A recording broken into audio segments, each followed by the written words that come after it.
사랑하는 여러분, 오늘 여러분의 삶에 찾아온 고난과 지연, 그리고 실망을 전혀 다른 시선으로 바라볼 수 있게 해줄 이야기를 나누고 싶습니다. 저는 지금 이 순간 이 음성을 듣고 있는 누군가가 하나님께서 예비하신 놀라운 변화의 문턱에 서 있음을 믿고 또 확신합니다. 아직 눈에 보이지 않을 수도 있습니다. 하지만 하늘은 이미 당신을 위해 움직이고 있음을 믿으십시오. 이 이야기가 여러분의 마음에 울림을 준다면 잠시 좋아요와 구독으로 저희가 계속해서 이러한 영적인 메시지를 나눌 수 있도록 힘을 실어주시길 부탁드립니다. 여러분의 작은 손길이 다른 누군가에게는 큰 위로와 희망이 될 수 있습니다. 여러분과 여러분의 가정에 하나님의 평강이 가득하기를 기도하며 이제 시작하겠습니다. 하나님께서 당신의 삶에 위대한 무언가를 부어주시기 직전에는 반드시 신호가 나타납니다. 그분께서 당신 주변의 상황을 움직이기 시작하시고 당신의 영혼에 속삭이시며 당연히 열려 있어야 한다고 생각했던 문을 닫으시고 감당하기 힘든 시련을 허락하시는 순간들이 있습니다. 이는 당신을 무너뜨리기 위함이 아니라 당신을 준비시키기 위함입니다. 우리가 섬기는 하나님은 작은 일에 머무시는 분이 아니라 풍요와 돌파, 그리고 거룩한 만남의 하나님이시기 때문입니다. 혹시 지금 기나긴 기다림의 시간을 보내고 계십니까? 유독 나에게만 싸움이 더 힘겹게 느껴지는지 의문이 드셨나요? 무언가 곧 변할 것 같은 예감이 들지만 말로는 설명할 수 없는 시간을 지나고 있다면 오늘 이 메시지는 바로 당신을 위한 것입니다. 하나님께서 큰 것을 주시기 전에는 반드시 나타나는 징조들이 있습니다. 오늘 하늘이 당신에게 말하려는 것을 놓치지 않도록 그 징조들이 무엇인지 함께 살펴보겠습니다. 첫 번째 징조는 예상치 못한 역경과 시련의 시기를 통과하게 된다는 것입니다. 아마 여러분이 기대했던 좋은 소식과는 거리가 멀게 들릴지 모릅니다. 하지만 잠시만 귀를 기울여 주십시오. 이것이 바로 오늘 당신의 영혼에 가장 필요한 말씀일 수 있습니다. 지금 이 순간에도 많은 분들이 주님, 왜 모든 것이 이토록 힘든가요? 왜 그 어느 때보다 더 힘겹게 싸우고 있는 것 같을까요? 라고 질문하며 그 시련의 한복판을 지나고 있을 것입니다. 하지만 기억하십시오. 그 힘겨운 싸움은 하나님이 당신을 버리셨다는 신호가 아닙니다. 오히려 당신을 위대한 축복을 받을 그릇으로 준비시키고 계시다는 강력한 증거입니다. 성경 전체에서 우리는 이 패턴을 반복해서 발견합니다. 요셉은 이집트의 총리가 되기 전에 배신과 노예 생활, 그리고 억울한 옥살이를 겪어야 했습니다. 모세는 이스라엘 백성을 이집트에서 이끌어내기 전 광야에서 40년이라는 긴 세월을 보내며 하나님의 부르심이 여전히 유효한지 고뇌해야 했습니다. 다윗은 왕관을 쓰기 전에 짐승처럼 쫓기며 동굴에 숨어 지내는 도망자 신세였습니다.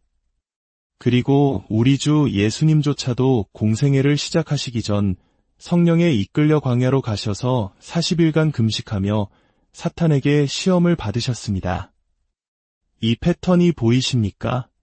돌파 직전에는 언제나 영적 전투가 있고 축복 직전에는 반드시 시험이 따릅니다. 하나님께서 당신에게 큰 것을 주시기 전 그분은 당신을 단단하게 만드는 힘든 과정을 통과하게 하십니다. 하나님은 이런 어려움의 시기를 허락하실까요? 그 이유는 하나님께서 단순히 우리에게 선물을 주시는 것만이 아니라 우리가 그 선물을 감당할 수 있는 사람으로 성장하기를 원하시기 때문입니다. 준비는 언제나 승진보다 앞서는 법입니다.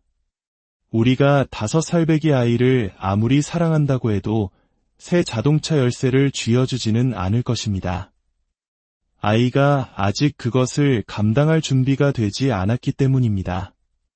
마찬가지로 하나님은 당신을 너무나 사랑하시기에 아직 감당할 준비가 되지 않은 축복을 섣불리 주지 않으십니다. 그래서 하나님은 당신을 파괴하기 위함이 아닌 단련시키기 위해 시련을 허락하십니다. 당신을 강하게 만들고 마침내 축복이 임했을 때 그 무게에 짓눌리는 것이 아니라 그 축복과 함께 더 높이 날아오를 수 있도록 당신을 빚어가시는 것입니다.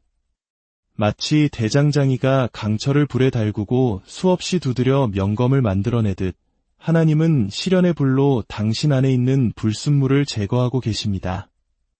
불은 금을 파괴하는 것이 아니라 정련하며 강철을 약하게 만드는 것이 아니라 더욱 강하게 만듭니다.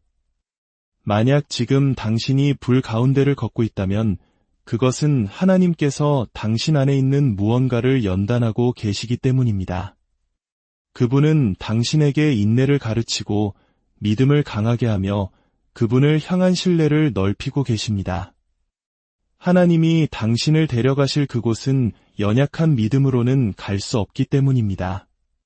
두려움에 사로잡힌 채로는 걸어갈 수 없는 길이기 때문입니다. 그곳에서는 당신이 영적으로 강인하고 정신적으로 준비되며 온전히 하나님께 의존해야만 합니다. 물론 쉽지 않다는 것을 압니다. 기다림에 지치고 싸움에 지치고 이 고난이 과연 끝이 날까 의심하며 지쳐있는 분들이 계실 겁니다.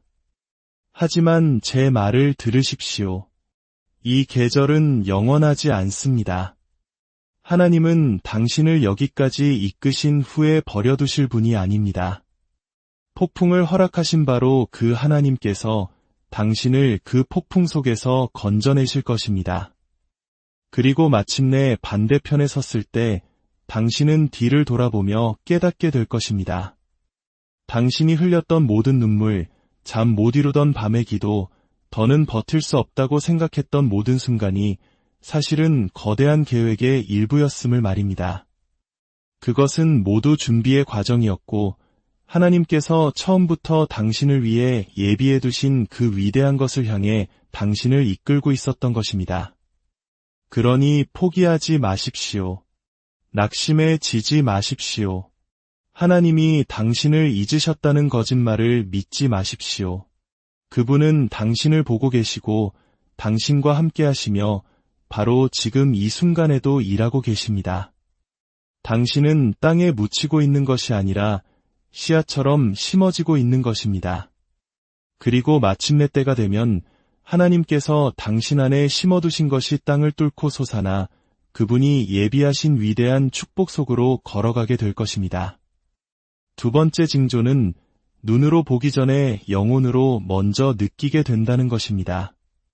당신의 영혼 깊은 곳에서부터 설명할 수 없는 동요와 안절부절 못하는 마음이 생겨납니다.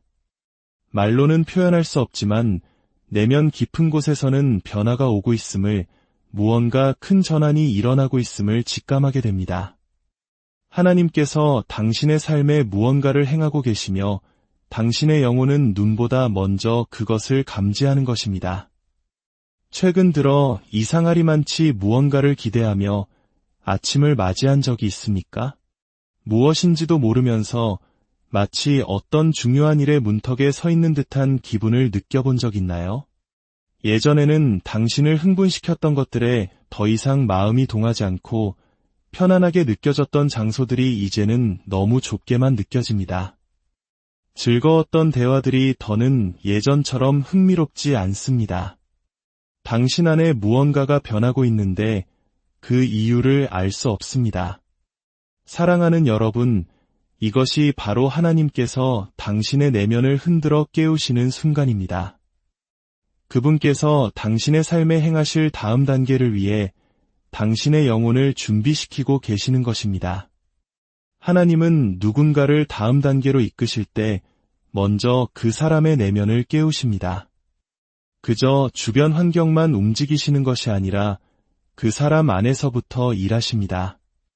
그분은 우리의 마음에 거룩한 불만족을 심어주십니다. 더 큰 것을 갈망하게 만드는 신성한 갈증입니다. 이는 당신이 현재 상황에 감사하지 않는다는 뜻이 아닙니다. 이미 받은 은혜에 만족하지 못한다는 뜻도 아닙니다. 다만 영혼 깊은 곳에서 당신이 더 큰 것을 위해 창조되었음을, 더 위대한 운명을 위해 부름받았음을 깨닫게 되는 것입니다. 느헤미야의 삶을 보십시오. 그는 왕의 술관원으로 안락하고 안전한 왕궁에서 살았습니다. 그러나 어느 날 예루살렘 성벽이 무너졌다는 소식을 듣자 그는 더 이상 편히 쉴 수 없었습니다. 그의 마음은 더 위대한 사명감으로 무겁게 짓눌렸습니다. 그는 그 부르심을 무시할 수도 떨쳐버릴 수도 없었습니다. 그것은 단순한 감정의 동요가 아니었습니다. 그것은 자신보다 더 큰 사명을 위해 그의 영혼을 흔드시는 하나님의 손길이었습니다. 지금 하나님은 당신 안에서 무엇을 흔들고 계십니까? 무엇에 대해 당신의 마음을 불편하게 하고 계십니까? 당신에게 너무나 커 보이는 그 일, 그곳으로 발을 내디디라고 부르고 계시지는 않습니까? 하나님은 당신의 상황을 바꾸시기 전에 먼저 당신의 영혼을 바꾸십니다. 당신의 마음에 새로운 갈망을 심고 아직은 이해되지 않는 새로운 꿈과 비전, 새로운 열정을 주십니다. 이것이 바로 한때 당신을 만족시켰던 것들이 더 이상 그렇지 않은 이유입니다. 예전에 머물던 곳에 안주할 수 없는 이유입니다. 당신의 영혼이 더 큰 무언가를 갈망하는 이유입니다. 하나님께서 당신을 더 위대한 것으로 깨우고 계시기 때문입니다. 하지만 중요한 것은 이 속삭임에 귀를 기울여야 한다는 것입니다. 원수 사탄은 당신이 이 영혼의 동요를 무시하기를 그 무엇보다도 바랄 것입니다. 당신이 다른 것에 정신을 팔고 그 부르심을 외면하며 예전과 똑같은 방식으로 살고 생각하며 같은 자리에 머물기를 원할 것입니다. 하지만 기억하십시오. 하나님께서 당신 안에서 무언가를 움직이기 시작하셨을 때 그것은 결코 무시되어서는 안 될 신호입니다. 그것은 준비하여라. 내가 너의 삶에 새 일을 행하려 하노라라고 말씀하시는 그분의 방식입니다. 세 번째 징조는 문이 열리는 대신 오히려 닫히는 경험을 하게 된다는 것입니다.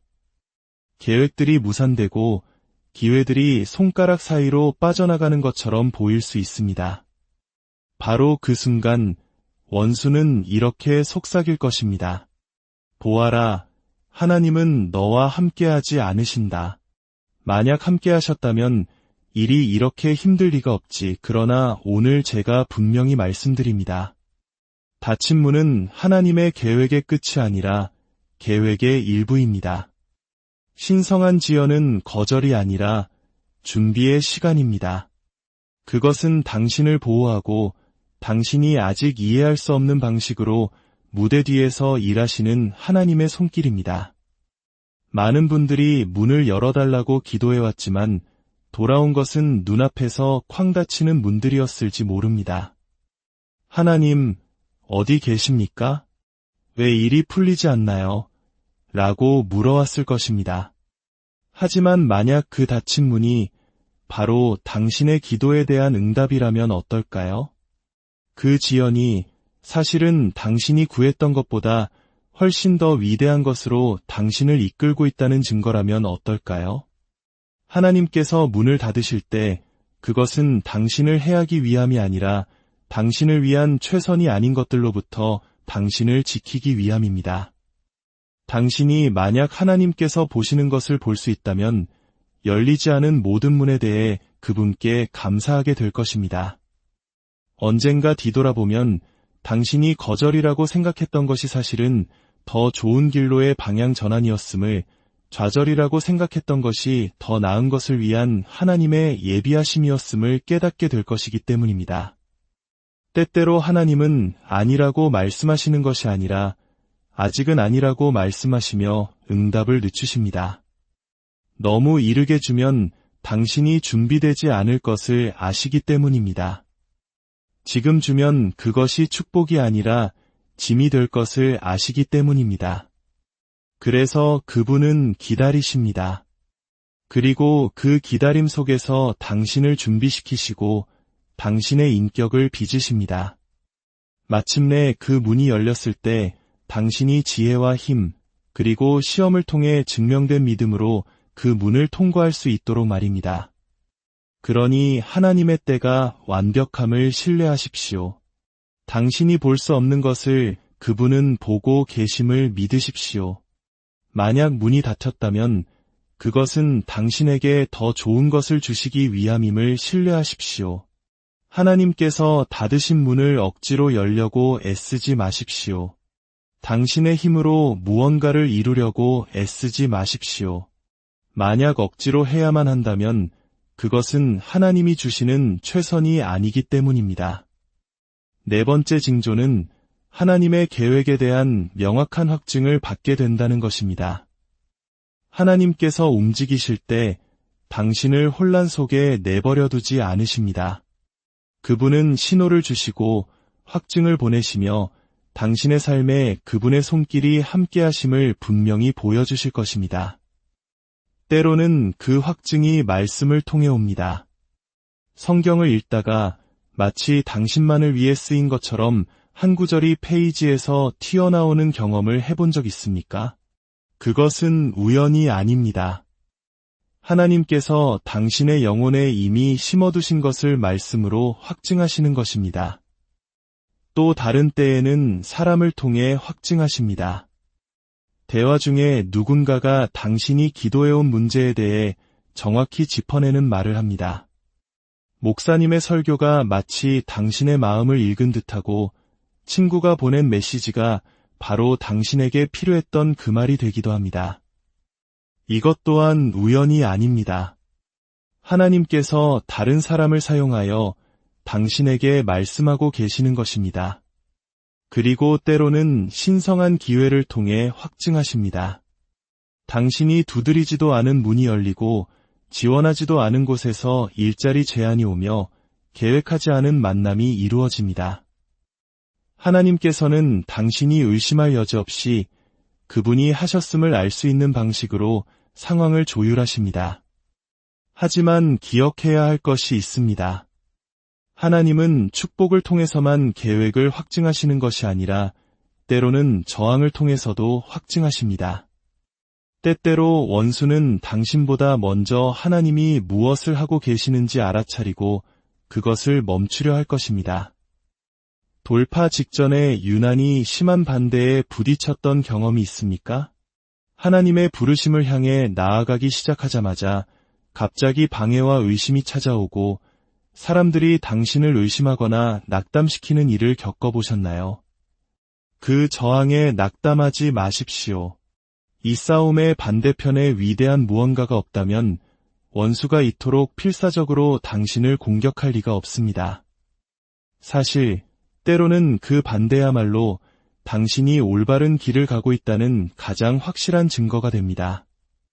그러니 만약 당신이 지금 반대에 부딪히고 있다면 원수가 당신을 낙담시키려 한다면 그것이야말로 당신이 위대한 무언가의 문턱에 서 있다는 가장 분명한 신호일 수 있습니다. 마지막으로 하나님께서 당신에게 큰 것을 주시기 직전 그분은 당신에게 믿음의 발걸음을 내딛기를 요구하실 것입니다. 그분은 당신이 오직 그분만을 신뢰할 수밖에 없는 곳으로 당신을 이끄실 것입니다. 모든 답을 알 수 없고 전체 그림을 볼 수 없지만 그분은 당신에게 앞으로 나아가라고 미지의 세계로 발을 내디디라고 부르실 것입니다. 아브라함은 하나님의 부르심을 받았을 때 모든 세부사항을 알지 못했습니다. 그는 그저 가라는 말씀에 순종했습니다. 믿음은 모든 것이 이해될 때까지 기다리는 것이 아닙니다. 모든 답을 요구하는 것도 아닙니다. 믿음은 보이지 않는 것을 향해 발을 내딛는 것입니다. 여호수아 시대의 제사장들이 요단강에 발을 내디뎠을 때 강물은 즉시 갈라지지 않았습니다. 성경은 그들의 발이 물에 닿는 바로 그 순간에 강물이 갈라졌다고 기록합니다. 기적은 그들이 믿음으로 순종하여 발을 내디뎠을 때 일어났습니다. 사랑하는 여러분, 하나님은 당신에게 물 위로 발을 내디디라고 부르고 계십니다. 어떤 분들은 지금 갈림길에 서 있을 것입니다. 하나님께서 앞으로 나아가라고 부르시지만 두려움이 당신의 발목을 잡고 있습니다. 하지만 기억하십시오. 그 발걸음을 내딛지 않으면 축복을 받을 수 없습니다. 편안한 곳에만 머무른다면 하나님께서 예비하신 풍성함을 결코 볼 수 없습니다. 기적과 돌파, 그리고 약속은 모두 당신의 순종, 바로 그 믿음의 발걸음 저편에서 기다리고 있습니다. 하나님께서 가라 하실 때 가고 이해되지 않을 때에도 그분을 신뢰한다면 당신은 그분이 당신을 위해 예비하신 모든 것을 향해 걸어가게 될 것이며 이 세상 그 무엇도 당신을 막을 수 없을 것입니다. 지금 당신이 겪고 있는 시련, 영혼의 동요, 닫힌 문들, 그리고 영적 싸움은 모두 당신이 위대한 축복의 문턱에 서 있다는 신호입니다. 두려워하지 말고 주저하지 말고 믿음으로 그 발걸음을 내디드십시오. 주님, 지금 이 메시지를 듣는 모든 이들을 축복하여 주시옵소서. 그들이 겪는 시련 속에서 주님의 준비하심을 보게 하시고 영혼의 속삭임을 통해 주님의 부르심을 듣게 하시며 닫힌 문 앞에서 더 좋은 것을 예비하시는 주님의 신실하심을 신뢰하게 하소서. 싸움이 치열할수록 돌파가 가까웠음을 깨닫고 믿음의 발걸음을 내디딜 용기를 허락하여 주시옵소서. 주 예수 그리스도의 이름으로 기도합니다.